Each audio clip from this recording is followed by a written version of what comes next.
I know we have a lot of interested people joining, and so let's get it kicked off so we have lots of time to have good discussion. Welcome to tonight's webinar from Brown University School of Professional Studies. My name is Sandy Ferretti, and I'm the Program Director of the Master of Science in Healthcare Leadership here at Brown. Tonight's session is our Lessons in Leadership series, which is the first one for 2023, so we're real excited about that. The mission of Brown University is to serve the community, the nation, and the world by discovering, communicating, and preserving knowledge and understanding in a spirit of free inquiry. The Masters of Leadership in Healthcare at Brown School of Professional Studies is guided by that mission and seeks to develop healthcare leaders for the future. In the spirit of serving our communities, the nation, and the world, we're excited to be having this and continuing this series titled Lessons in Leadership, Let's Talk Healthcare. These sessions on leadership cover a wide variety of topics delivered by our academic leaders and executive practitioners in the field. I want to emphasize these sessions are open to anyone who'd like to join us, so please invite your colleagues and team members to future sessions. All of our future sessions are listed on our website. Tonight's session is titled, there we go, Primary Care Disruption and the Impacts. Certainly, as you could tell from the description of this webinar, there's certainly a lot going on. So let's get to it. I want to introduce our panelists for this evening. First, we have Jim Austin, who is an adjunct assistant professor here at Brown and teaches one of our very most popular classes and one of our all of our esteemed, popular, and well-esteemed faculty members. John Fryer is an MHL graduate, and he's currently the Senior Vice President at Lumeris and is President of Tribus, a connected organization to Lumeris. And lastly, joining us is Noah Benedict, also an MHL graduate. He's the CEO of the Rhode Island Primary Care Physicians Corporation, and you can see all of their emails and contact information there. So with all of that preamble, I'm going to turn it over to Jim Austin for some comments, and then we'll hear from our panelists. Sandy, thank you very much, and welcome everyone. I'm incredibly pleased to be here, particularly with John and Noah. And so the format is I'm going to present 2 or 3 broad frameworks for strategic positioning or dealing with major change in your markets. Then I'm going to turn it over to John and then Noah to speak more knowledgeably about the specifics that they're seeing in their businesses and particularly related to healthcare. So whenever you're looking at a new market or a new growth opportunity, you want to ask yourself these 4 fundamental questions. Who will we serve? What are the unmet needs of those segments? Why are we going to be likely chosen? And how do we establish more than just a price to product relationship? How do we establish value so that we can have both a stickier relationship and potentially more involvement across the segment? Next slide there, Sandy. So that's framework number 1. Framework number 2 comes from the Goblin Group that measures where innovation occurs. And if you look across industries, so this is not healthcare specific, but by and large, over the past decade, most innovative or most new offerings are in the product or service arena. Next slide. But the real value is in the opposite areas, in the customer experience and or changing the business model, which I think John and Noah will talk more about. One of the things you should be asking yourself is, well, why is it, if value is created at the ends, why are firms concentrating on products and services? Because it's a lot less risky. And I think Noah and John will also talk about the risks inherent in some of the disruptions that they're seeing. Next slide, Sandy. And then you want to be asking yourself, are we just reacting episodically? Are we awaiting patients coming in? Are we existing basically in the old framework, the fee-for-service world? Or are we trying to address patient needs more proactively, earlier, maybe value-based medicine or population health? however you define that. I think what John and Noah will be talking about is some of the issues with moving from the left-hand side to the right-hand side. And then finally, one last slide here, Sandy. This comes from some work by Sigalo and Turwich out of the Wharton School. And the concept is, think of strategies being offering certain differentials, certain differentiable attributes by what they're trying to accomplish. And so, for example, Apple isn't competing in all arenas, even though they have products across arenas. They're more what Turwich and Sigalo would call coaching behavior. So the Apple Watch that measures fitness levels. You could also have response to desire. So Walgreens and Boots, and offering primary care services in their facilities. One could argue is responding to community needs in a very targeted way. And then, of course, Amazon in its automatic execution. Amazon really, as you know, disrupted the book selling world, but they didn't do it across the board. They did it really in their channels. They still were a book seller. It's just that the channels they reached out to us all through were via the internet initially, and then through things like Amazon Prime and so on. So my point is, one, you want to ask certain fundamental questions. What segments are we going after, and why would they pick us? Where to play, how to win?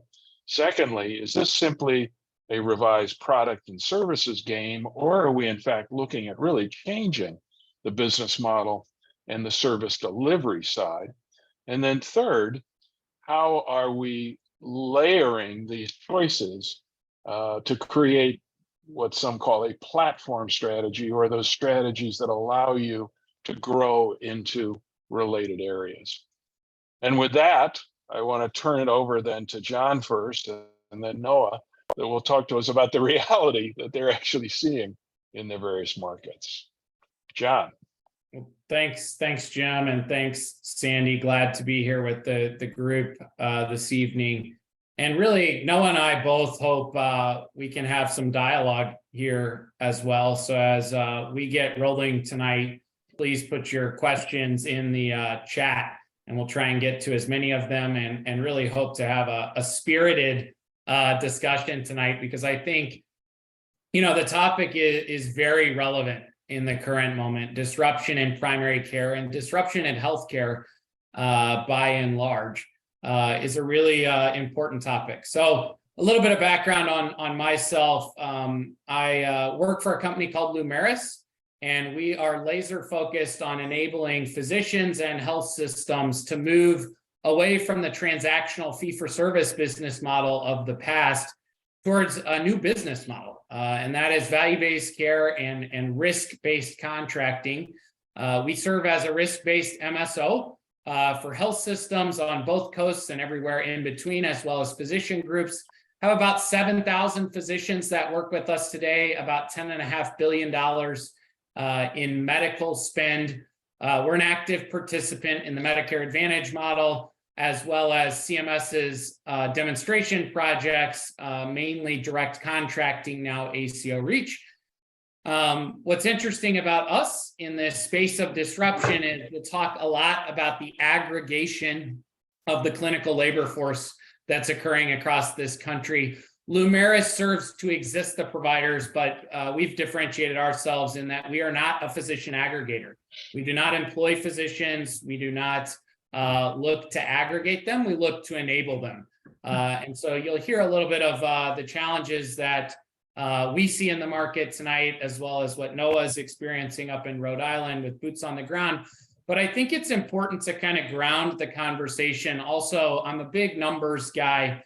I really like following the money to understand where the trends are going. And we've seen kind of rapid evolutions in the primary care space as it relates to the capital that many of you all are probably aware of as well. But I think some of the statistics that stand out to me, that over the last 10 years, you all won't be able to respond, but I'll ask you anyway, what would you think the amount of private capital that went into healthcare was?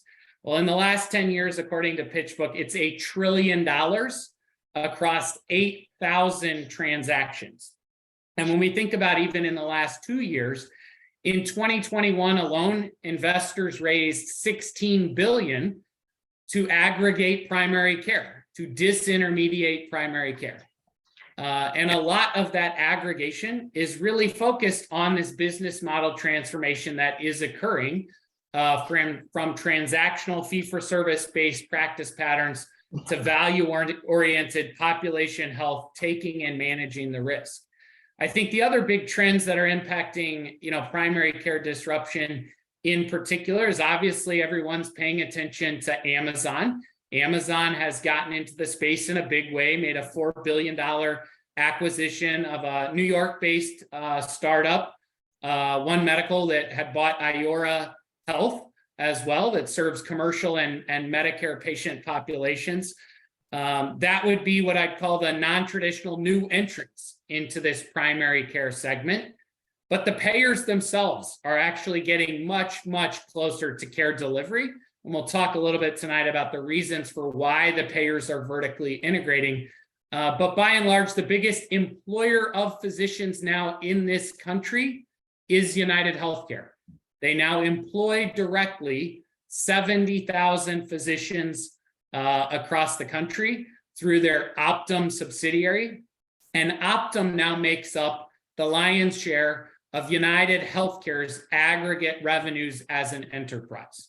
So that's a pretty big trend, a pretty big shift, and is driving a lot of disruption in the marketplace when you think about the fact that the payers are now the providers. They control the dollars, they control the care delivery, they control the insurance products that are being sold into the marketplace. And again, that business model is foundationally enabled by the ability to use those dollars to be able to enable value-based, risk-based care. So really looking forward to the discussion tonight. I think Noah and I will be able to go back and forth pretty well on this topic. And again, hope the group is able to put some interesting questions in the dialogue box. But Noah? Thanks, John. And I want to thank Jim and Sandy as well. As we've all talked about, in my world, I don't just see the disruption, I'm at the vanguard of the disruption. My name is Noah Benedict. I'm the CEO of Rhode Island Primary Care Physicians. We're an ACO of mostly independent practices here in Rhode Island, about 150 primary care providers, third internal medicine, third family practice, and a third pediatric practitioners. So we're responsible for over 150,000 lives in this beautiful state. And believe it or not, we launched this IPA in 1994 in response to a very similar disruption in the marketplace. That time, hospitals were buying up primary care practices to harness the utilization and build retention rates. So the independent providers in the community quickly recognized coming together, sharing services and contracting under a unified entity would create enough value around quality and financial returns to remain independent. So similar to 1994, in today's marketplace, venture, or as I call them, vulture capitalists, are buying up as many primary care practices as possible, to John's point, to bask in really the enormous revenue stream of global capitation. So let's talk disruption. I can only begin with what I call a blissful and incremental value-based healthcare journey that our IPA was on until about 18 to 24 months ago.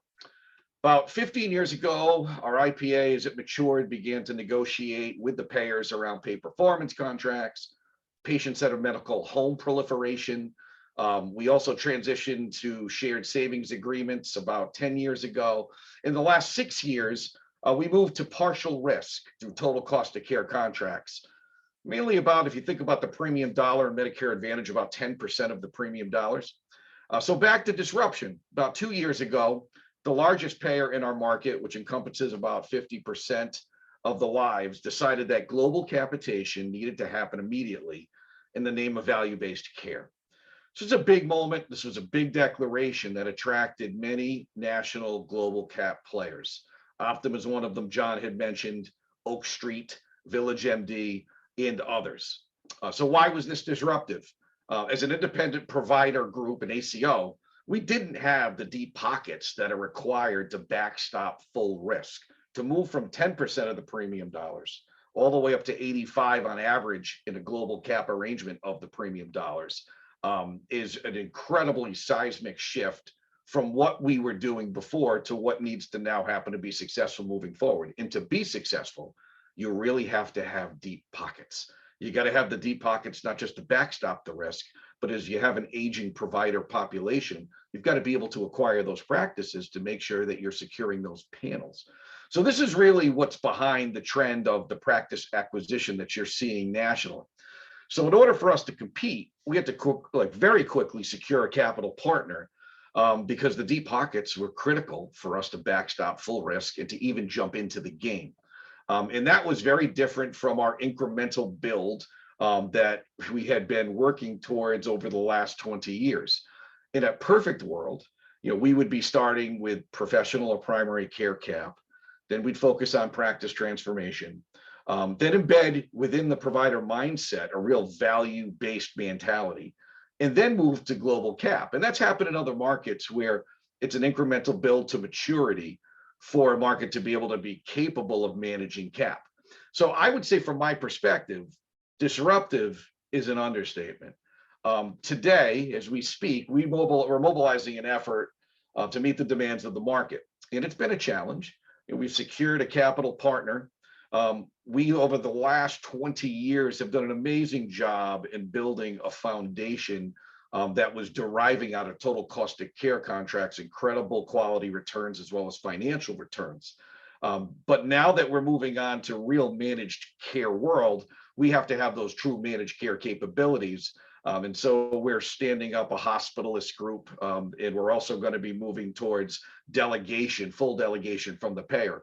We have some of the services like care managed delegated today, but pre-auths and other elements that are crucial to the marketplace for the payers, we have to bring on and own within our own centralized MSO. So I would say that in the perfect world, it would have been a slower, more incremental build. We would become mature and then take on global cap, but that wasn't in the cards.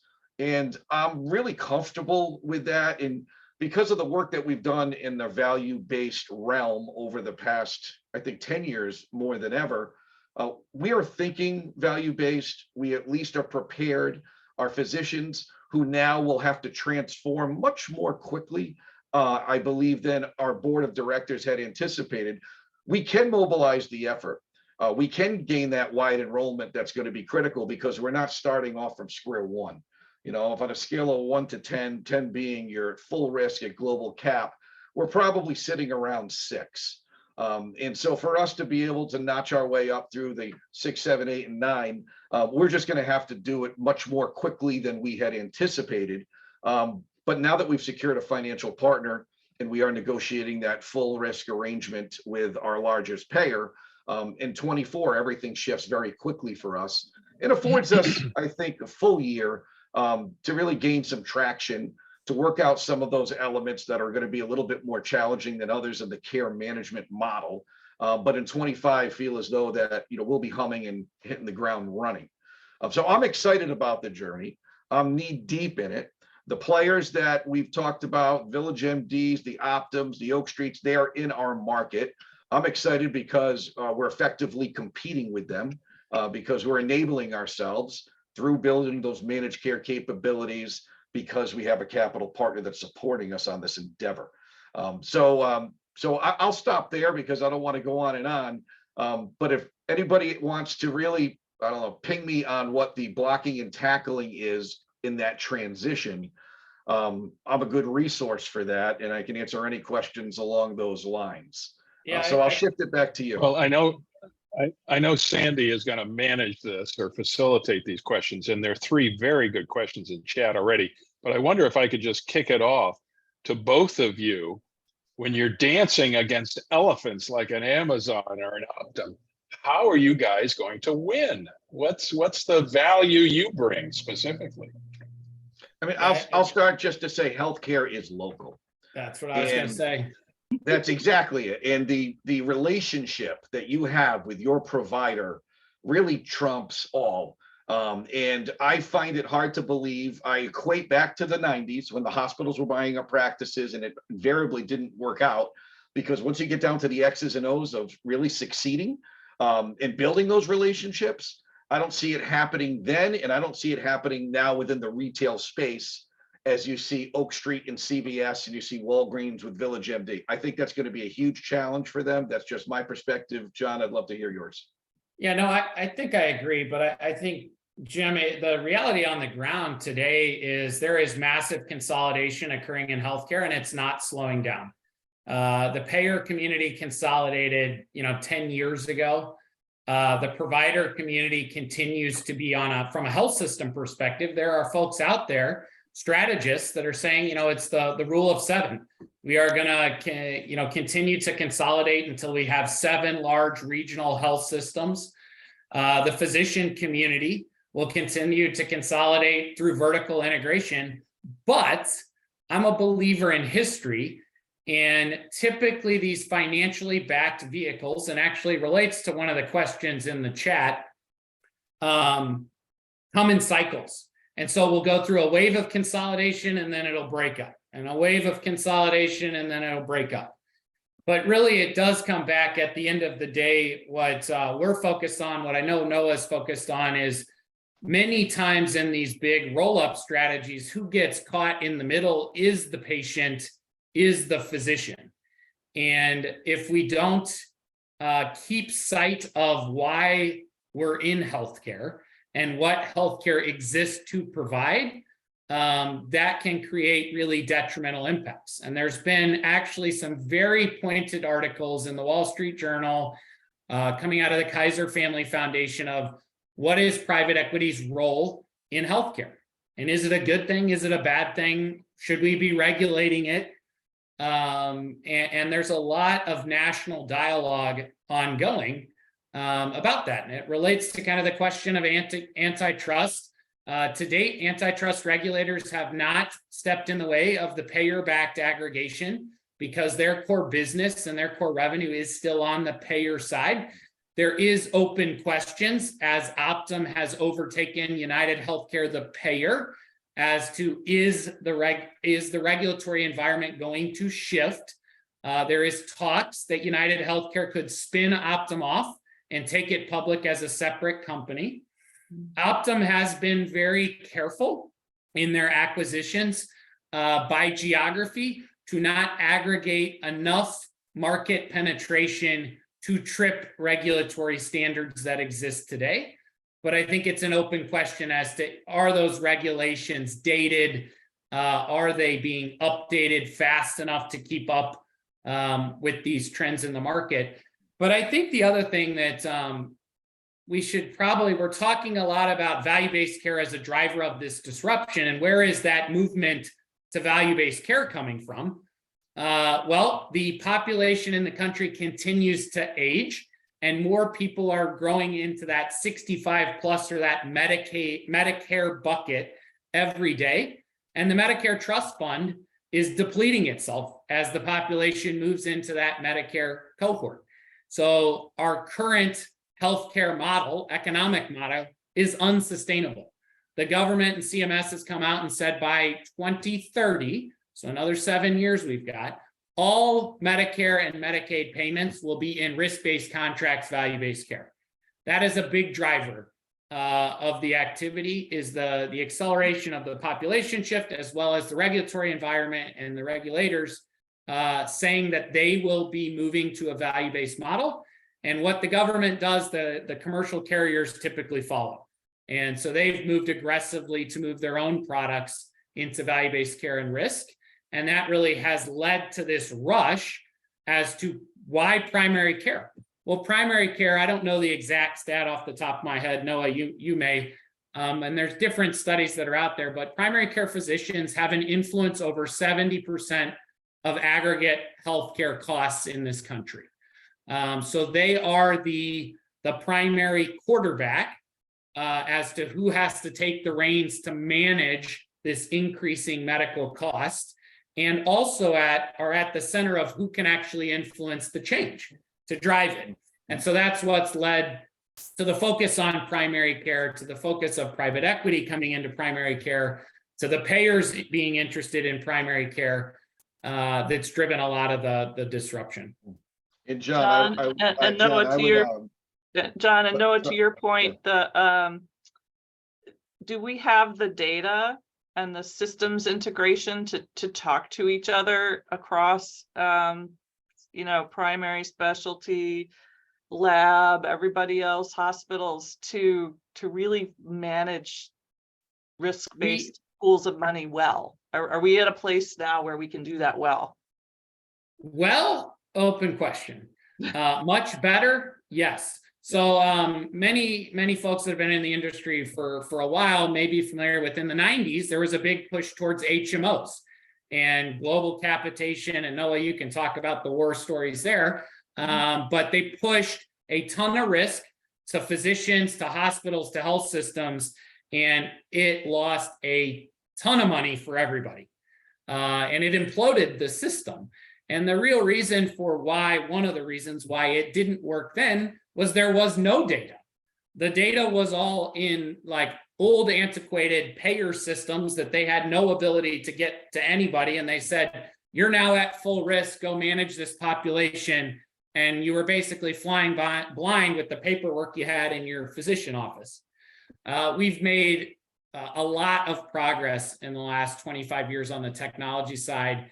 And Moore's Law is really taking effect when we think about the innovation that's occurring in technology. Everybody's obviously paying attention to all that's going on around AI and ChatGPT.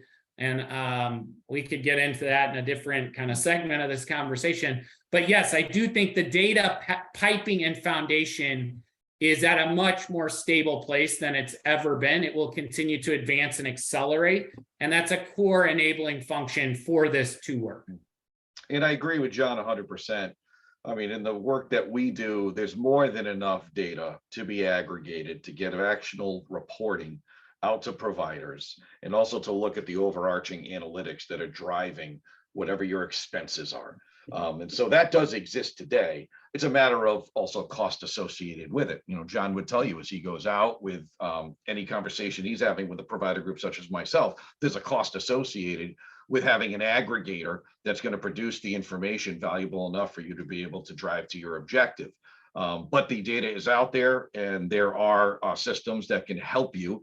There's no question. I want to get back to something that John said earlier, and I would say, excuse the pun here, but I'd say I would venture to say that we have definitely lost our way as it relates to delivering on the mission for healthcare. And I think that's not just recognized by providers, but I think it's recognized by CMS. If you look at what they've done with their direct contracting, and they've transitioned it to REACH, one of the big components of that switch has been to put providers back at the table at the board as the majority, whereas before they were allowed to be at the board, and it was okay that they were a minority. So I think the federal government is also seeing the dollars pour in, the deep pockets, and the organizations that come in and they want to acquire this revenue stream and then flip it every 3 to 5 years. That's disruption in itself on an ongoing basis. To John's point earlier, I don't think that's a sustainable model, and it will be interesting to see how that plays out, because as it's all now being rolled up into larger conglomerates, and from my perspective, I don't believe they will be able to execute on delivering on the healthcare mission. It then will start to fall apart and fragment again. And that's not a great move for the system as well. So more to come, but I think the feds are seeing it and they're trying to mitigate it to the best of their ability with the tools that they have at their hands. Yeah, I think there was a question that relates in the chat about the rising cost of capital and whether these aggregator private equity backed models will be sustainable or will they be divesting. We are absolutely already seeing funds that were heavily leveraged and funding these acquisitions with debt running into a really tough situation. They're not able to grow right now because the cost of the debt to service the debt they already have, they're focusing on core operations. And if they're not able to basically create the revenue stream to service the debt, they're going to have to transact the practices. So we're already seeing that start to unwind. It really depends on the fund structure and how they were organizing the roll-up. But the heavily leveraged funds that were going after this with the low interest rate capital that existed for the last 10 years are already running into tough operating conditions today. I see another question in the chat about primary care and the value that it's given through them with these, with global capitation arrangements. You're the gatekeeper. You're the one now that's owning 85% of the premium. It says, how do you help specialty physicians understand the value as it relates to them? And how do you incentivize them? And I would say the only way that you are going to affect behavior change is shared risk pools.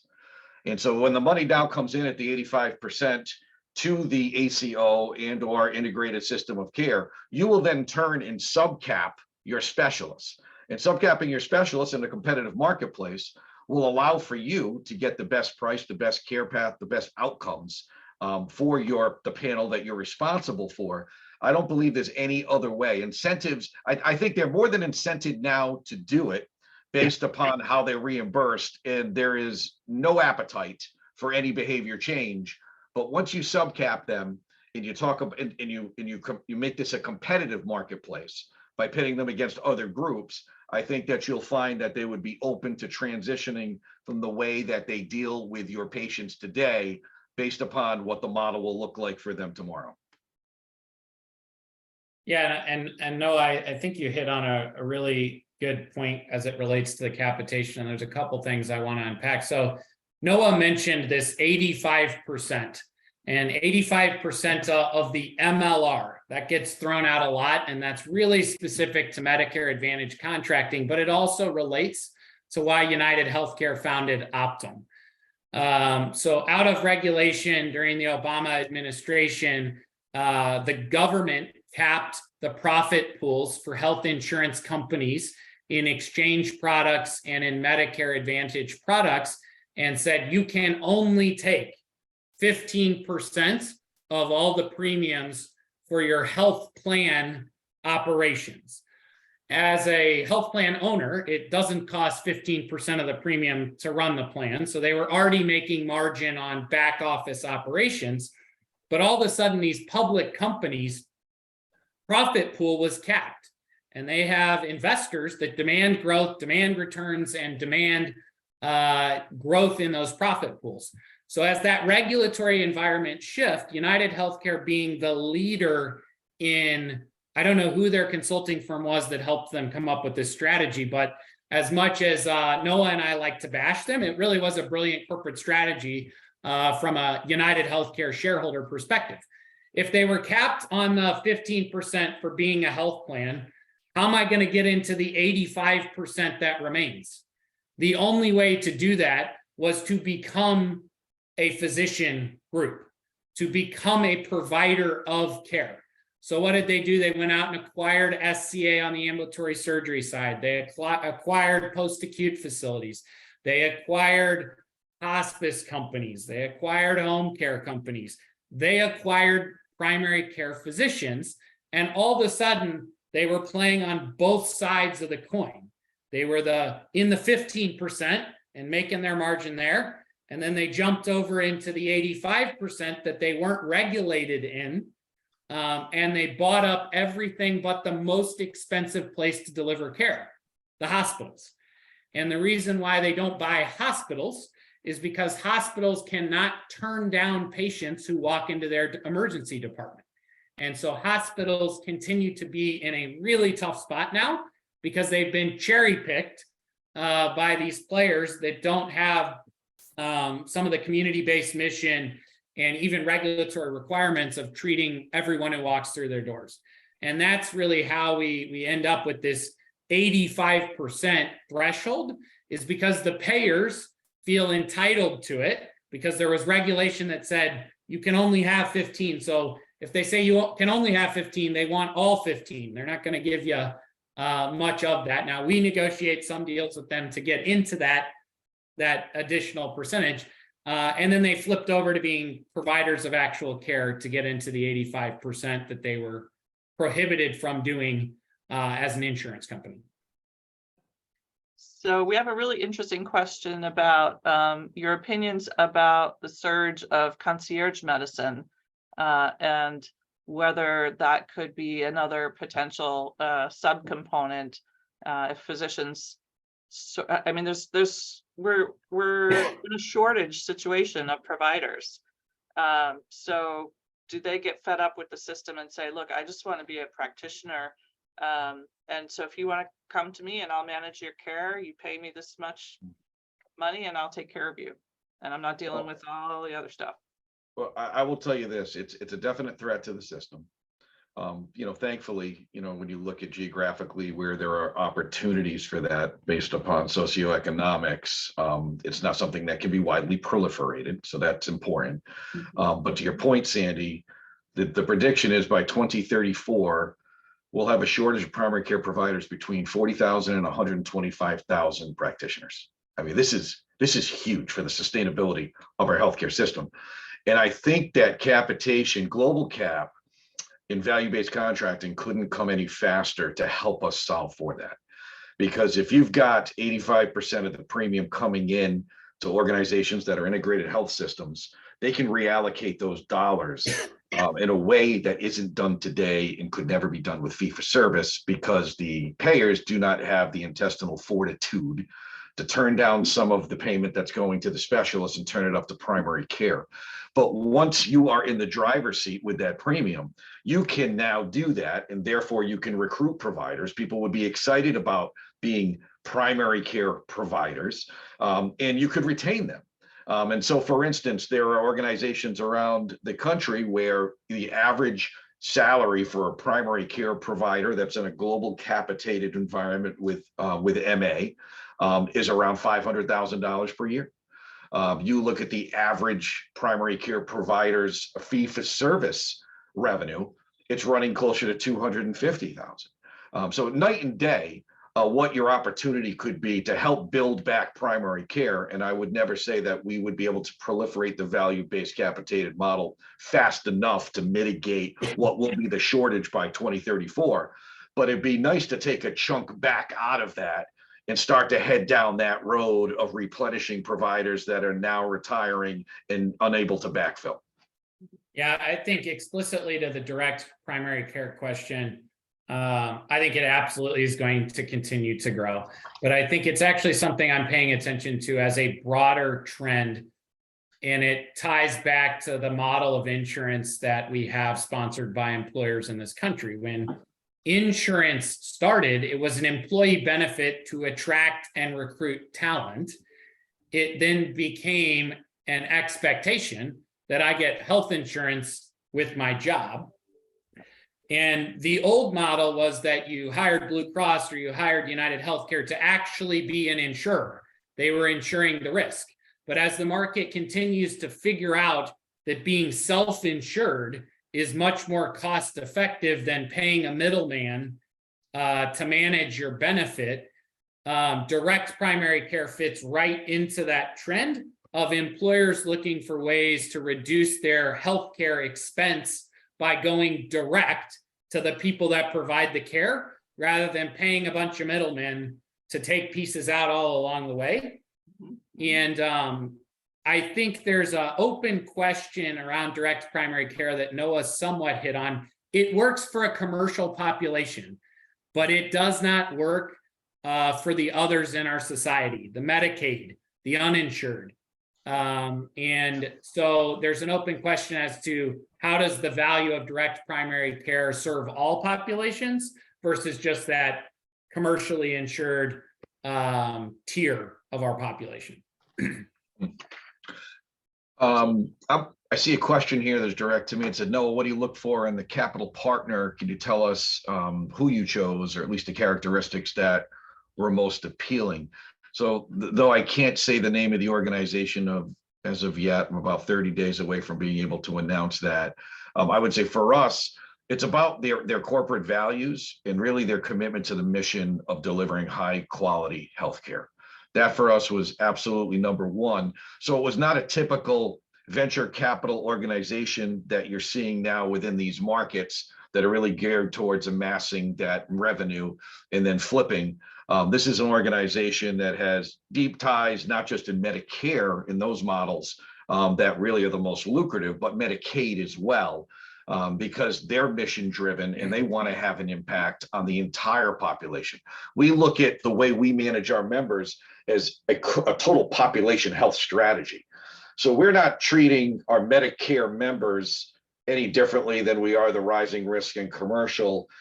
There's obviously a clear difference with your wells, your healthy members, in a way in which you can manage them more efficiently because they do not need to be seen as often as the rising risk and high risk. But on average, whether you are a high risk Medicaid patient, whether you're a rising risk commercial, or whether you're a complex high risk Medicare member, we're going to manage you the exact same way with the exact same teams and afford you all the opportunities that anybody could get from our organization. So for us, we needed to make sure they could backstop. Well, most importantly, they had to share the values that we had around delivering care. They had to have the deep pockets for the backstop risk so that we could get into the global arrangements. And we needed them to support us around acquiring practices because we have an aging primary care physician population, and we did not want to lose those panels as in the next 1 to 3 years, they were deciding it was important for them to sunset. So I hope that answered your question. I would say ask Noah in 2 years. He's just wading in, and I think he picked a good partner. I don't know which one he picked, but I know I assume he picked a good partner. But I think it is part of this disruption is why are physicians selling out? Why has this private equity model been successful? And I think some of it comes down to a lack of understanding as to how private equity works.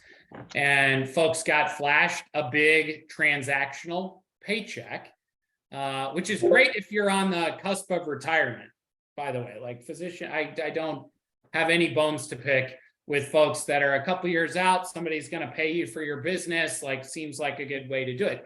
But for others that are earlier on in their career, I don't think there was a lot of education done as to what does it mean to give up your ownership of your business and what is going to happen with having a new boss with a very clear model of how it works in lowering administrative expense, centralizing technology, centralizing functions, taking a lot of what physicians love, which is their autonomy, away from them into a more corporate model of care. And I think that we'll see another wave of folks didn't really realize what they signed up for that will find ways to get out of those arrangements in the near future. I think we're just starting to kind of see that happen. And John mentioned the transaction that, you know, is too good to pass up. And there's actually a formula that's pretty simple that if you don't know, I'll quickly explain it. You have internal medicine are obviously the most attractive because Medicare Advantage are the most lucrative members. And if you come into a practice and they have 1,500 Medicare Advantage members, what we're seeing is that initial transaction fee is anywhere between $300 and $350 a head for each Medicare life. So, I mean, you do the math on a panel of 12 to 1,500 single practitioner, $300 to $350 a head for this initial transaction. It is quite attractive. And to John's point, almost every provider we've ever lost to a Village MD or an Oak Street has been really at the tail end of their professional career because they really were independent minded. It was important for them to deliver on the mission. And in the end, when it was time for them to cash out and they knew they would be just 1 year away, it just made fiscal sense for them. You know, it was just 10 years ago, you couldn't give your practice away. You couldn't give your practice away just 10 years ago. And imagine now, you know, you're getting $300 to $350 per Medicare life for a single transaction. And that's big time. That's big time money. There's a question in the chat about urgent care and how that's folded into the primary care setting, sort of How does it fit with capitation, or how do you provide those urgent care services in these types of models? Well, I'd say you better own your own urgent care, so you're effectively managing. Because if you are not, and they are going to the urgent care, though not as bombastic of an expense as it would be going into a hospital, it is still, it's fragmentation of care. It's going to lower the quality that you can deliver. It's going to be more expensive. And so therefore, you better own it, and you better be able to steer your members into that model so that you can remain part of that system. The moment any of your members leaves your system and is not with a partner provider, you lose, most importantly, quality. Your outcomes will dramatically decrease, and your expenses will sometimes dramatically go up, but they're most certainly to go up even just incrementally. So yes, you have to own your own urgent care, and you've got to solve for that component of the model. I think behind that, though, is to be successful in a capitated or risk-bearing model, you have to have access for your membership. And access does not mean 9 to 4 p.m. Monday to Wednesday or Monday to Thursday. Access is 7 days a week, 24/7. And that does drive changes in practice patterns, and having a clinical model that offers extended hours, offers virtual care, offers ways for your risk-based populations to get their questions answered in a lower cost setting, as Noah mentioned, versus the old model in a fee-for-service world where you get paid transactionally and you try and call your physician on a Saturday morning when they're golfing. Historically, they'd tell you to go to the emergency department. I'm not open. Well, when you're at full risk for their costs, you're going to want to provide them a solution that is not the emergency department, if they don't need to be in the emergency department. So I think behind urgent care is a bigger disruptive piece of primary care is you have to have access, and you have to be able to meet that membership when they need care, and get the right level of care for those people as timely as possible.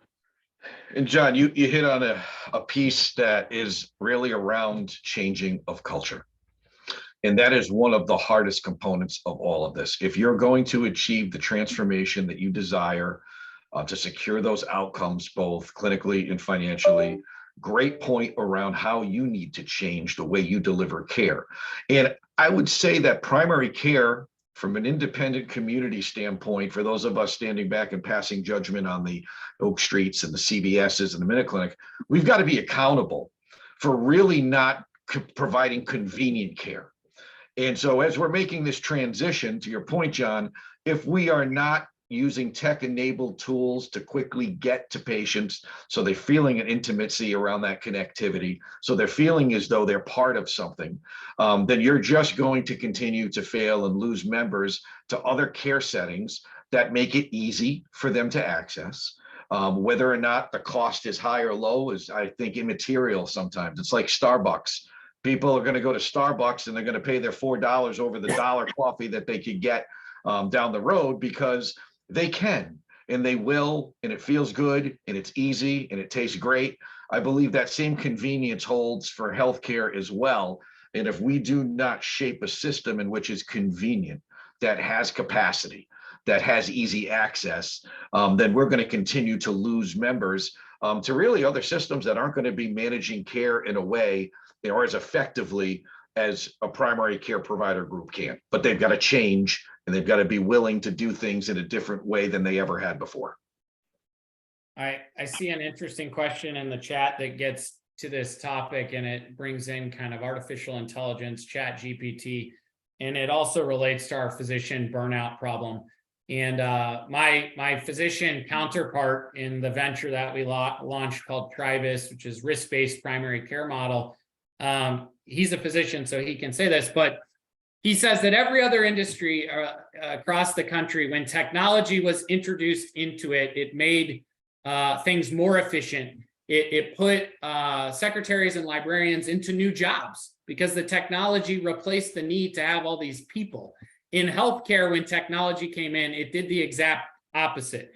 It took the highest cost pieces of labor and made them data entry clerks and made them button clickers and what he calls himself as a referral clerk. And we have to unlock the value of technology to solve the physician burnout question, the physician recruitment and shortage question, and better leverage technology to drive efficiency rather than how it was designed in its infancy, that was to basically like automate paper-based processes in a very complicated environment. So I don't want to poo-poo those that built early healthcare technology, because it was very difficult to digitize the amount of information that's created in healthcare. And I like to say it's not like Uber and the development of Uber, where if they're developing a new code and they write it, your Uber shows up to the wrong block, like, yes, you're upset, but nobody dies. In healthcare, if you write the wrong piece of code, you display the wrong piece of information, you could actually be killing people. And so there's a lot more rigor that needs to go into technology. But as it relates to reducing the administrative burden on primary care in particular, which is unsustainable right now. I see in the note 2 to 3 hours, and I think my colleague would agree with that. He was doing charting at midnight last night when he called me. It's a must do. And I think the acceleration again of Moore's law and generative AI, I think, is a big buzzword right now, and everybody's got shiny object syndrome around it. But I think even before we bring the impact of generative AI into healthcare, automation has to occur. There is a ton of nonsensical process that is still human-based that needs to be automated, can be automated. And we are seeing the adoption of technology to be able to automate and remove a lot of those barriers. But I think there's regulatory work that has to occur as well. The regulatory burden in the healthcare environment drives a lot of that activity that has to occur. And so it's a mix of policy, regulation, technology change. And I think we will see it hopefully sooner rather than later. And I would say, John, to just jump from there, that meaningful use destroyed the workflows in electronic medical records, because there were a lot of excellent electronic medical records before you had to take that big chunk and criteria that you must meet to collect that data that was essential in a way that the government needed you to. And once you supplanted that and you put it in, it was, these EMRs became the house that Jack built, because every year that you needed to add more to it, it became more clunky, it became less efficient. And so I agree with you, John, about this whole AI. Every time I turn around, somebody's talking about AI. I can say this, that there are organizations out there now, one of them in which we're in conversation with Peter, is what they're doing is they are creating an EMR, and you're going to dictate the entire visit in, and behind the scenes, they are going to tease out all the important elements and all the discrete data that needs to be saved and reported on, and they're going to translate that behind the scenes. So this is, so it will still meet the criteria that it has to today. The workflow will completely change. It's going to become incredibly easier for the provider now to just dictate and not worry about those elements that will happen in the back rooms. And they're calling it AI. They're saying, hey, this is AI, and this is how it's going to enable healthcare. And as I talked more in depth with one of the organizations that we're working with around this, AI is as simple as this. You have a bank of 400 people that are sitting in a back room, and they're teasing and cataloging, and they're putting in, they're tagging and they're cataloging every different way you've spelt Tylenol, every different way people put in for hemoglobin A1C and whatever that numeric value is. And then once they've tagged it to death and cataloged it, they can now turn it over into machine, quote, that's the machine learning. That's the AI. And once they've now accomplished that segment, they took that bank of 400, 500 people and they moved them to another project or another component of it. So what I don't want people to think is this AI is like this magic that's happening behind the scenes and the computer is just learning it. There's going to be some time that it will take for machine learning to happen, because the human beings, especially in healthcare, to John's point, because it's a safety issue, have to be there to enable the computer to do that processing. But it is coming. It is on its way. And there are companies that are capitally backed that have these banks of hundreds and thousands of people, so that they could be the first to market to say, all you've got to do is dictate, and we're going to be able to extract all that information, catalog it, put in discrete values, and give you all the information that you need as though that you put it in each individual field. So that's exciting, Peter. It's not going to happen tomorrow, but it is on its way. I'm cautiously optimistic, but we saw this in healthcare, I don't know, 8 years ago with IBM Watson. It was going to change the game. It was going to aggregate all the information and tell everybody everything they need to know about everything under the sun. And it was a massive failure because it was not any of that. So I'm cautiously optimistic. It's going to take time to take root. I'm a big believer in it. But there is a bit of shiny object syndrome floating around in the ecosystem right now. Yeah, we haven't quite figured out how it's going to help. It will help, but how is it going to help? So one more thing to sort of turn to, we're getting close to the end of our hour. It's been a great conversation. Noah, you mentioned culture change, and certainly there's huge culture changes, in the provider community, the primary care specialists, all that. But the hospitals in our healthcare system have always been the sort of the top dogs, the power brokers, because they were at the top of the ecosystem. They were the ones that, the big folks negotiating with payers and all that good stuff. How do we, what happens to hospitals? I mean, we still need them. So how do they end up with a model that is sustainable for them? From our perspective, from my perspective, they're in the specialist bucket. If you look at the most successful globally capitated groups around the country, they're in shared risk pools with the hospitals, because what that does is it puts a skin in the game for the hospital, whereas they were used to fee for service, they were used to volume. And now that that's shifting with the groups that are now more progressive in the area, and they're held to task, they have no choice but to innovate into, from a service line by service line, not just deliver high quality care for a reasonable cost, but to share in that risk pool that you've shaped together. Because to your point, Sandy, you need the hospitals. They can't go away. And you have to do the best you can to make them whole. But the only way to do that is the carrot and the stick. And so John, I'm sure, has some thoughts around this with what he's seeing, but that's what I've seen to be the most effective. Yeah, I think it depends on how progressive the hospital and the health system is. I mean, if you think about out west, Kaiser is a fully integrated model, payer provider, managing population health, managing costs, global budgets. Do I think across the country we're going to get to a bunch of Kaisers? No, but I certainly believe the folks that are paying attention to where the market's moving are trying to look more like Kaiser and are trying to get more control of the healthcare dollars, and then distribute them differently to better manage the populations. And that business model transformation is what I do every day with them, and it is painful. It is a fundamental business model shift. It requires cultural transformation. It requires business process transformation. It requires a mindset shift of going from, it requires changing incentives. Many of the executive team's bonuses were tied to how many surgeries did you do last year? How many patient visits did you see? What market share did you grow? That's all counter to population health, value-based care, and what it takes to be successful in this. And so it's an ongoing evolution.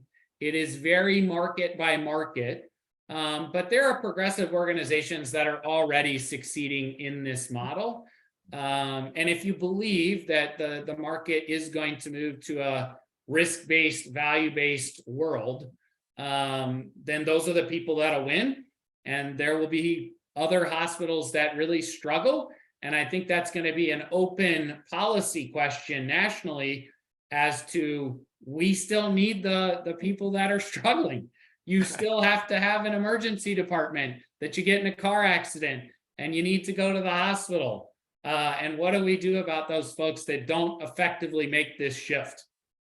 And John, everything that you said, compound that with how do you make the transition? And I know that's probably most of what the hospital CEO is worried about. Even if they are as progressive as you need or want them to be ideologically, they still have to move from fee for service and volume to value. And that is not an easy transition. Yeah, and the acceleration going here is, causes a tremendous amount of angst, I think, on everyone's part here, right? It's not a choice anymore, it's happening. Well, I thank all of you for this excellent conversation tonight, really great dialogue, terrific questions in the chat. Encourage everyone to keep joining us for these Lessons in Leadership sessions, and to certainly check out our Masters of Science in Healthcare Leadership program here at Brown. Both Noah and John are excellent graduates of our program, as well as Jim, one of our current faculty members. So we have a lot to offer, and we hope you'll join us soon. Thanks so much, everyone, and have a great night. Thanks, Thanks, Jim. everybody. Thanks, everybody. Sandy. Thanks, John. Thanks, Noah. Thanks, John, Sandy, Bryce. Thank you, guys.